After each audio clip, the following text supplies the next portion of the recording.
मेरे प्यारे बच्चों, आप सबको नमस्कार। आज हम हिंदी का पाठ 2 जैसा सवाल वैसा जवाब पढ़ेंगे और मैं इसको संक्षिप्त में पढ़ूंगा, सारांश बताऊंगा। इस पूरे पाठ को आप घर पर बैठकर धीरे धीरे पढ़िए और जो वर्कशीट दी है उसको आप कीजिए। इसका सारांश मैं आपको अभी बताता हूँ।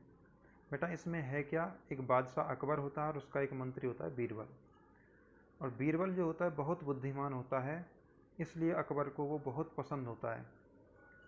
इसी कारण से जो कुछ दरबार में दरबारी थे वो बीरबल से बहुत जलते थे। अकबर का एक खास दरबारी था, ख्वाजा सरा। ख्वाजा सरा को अपनी विद्या और बुद्धि पर बहुत घमंड था, बहुत अभिमान था और बीरबल को वो बालक और मूर्ख समझते थे।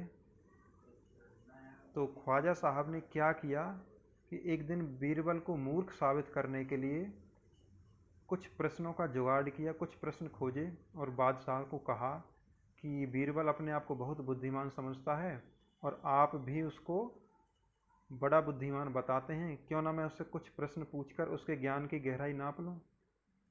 तो ख्वाजा के अनुरोध पर अकबर ने बीरबल को बुलाया और कहा, बीरबल, परम ज्ञानी ख्वाजा साहब आपसे 3 प्रश्न पूछना चाहते हैं, क्या तुम उनका उत्तर दोगे? बीरबल ने कहा, जापना, जरूर दूंगा, खुशी से पूछें। ख्वाजा साहब ने अपने तीनों सवाल लिखकर बादशाह को दे दिए। अकबर ने बीरबल से ख्वाजा का पहला प्रश्न पूछा, संसार का केंद्र कहाँ है? बीरबल ने तुरंत जमीन पर अपनी छड़ी गाड़ कर उत्तर दिया, यही स्थान चारों ओर से दुनिया के बीचों बीच पड़ता है। यदि ख्वाजा साहब को विश्वास न हो तो वो फीते से सारी दुनिया को नाप कर दिखा दें कि मेरी बात गलत है। अकबर ने दूसरा प्रश्न किया, आकाश में कितने तारे हैं? तो बीरबल ने तुरंत एक भेड़ मंगवाई और कहा, इस भेड़ के शरीर में जितने बाल हैं उतने ही तारे आसमान में हैं। अगर ख्वाजा साहब को इसमें भी संदेह हो तो बालों को गिन लें, उधर तारों को गिन लें, फिर देखें दोनों बराबर मिलेंगे। फिर अकबर ने तीसरा सवाल किया, संसार की आबादी कितनी है? तो बीरबल ने कहा, जहाँपना, संसार की आबादी पल पल पर घटती है, बढ़ती रहती है, क्योंकि यहाँ लोगों का मरना जीना लगा रहता है।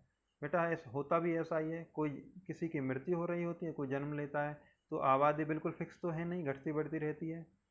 इसलिए सभी लोगों को अगर एक जगह इकट्ठा किया जाए तब उनको गिनकर ठीक ठीक उनकी संख्या बताई जा सकती है।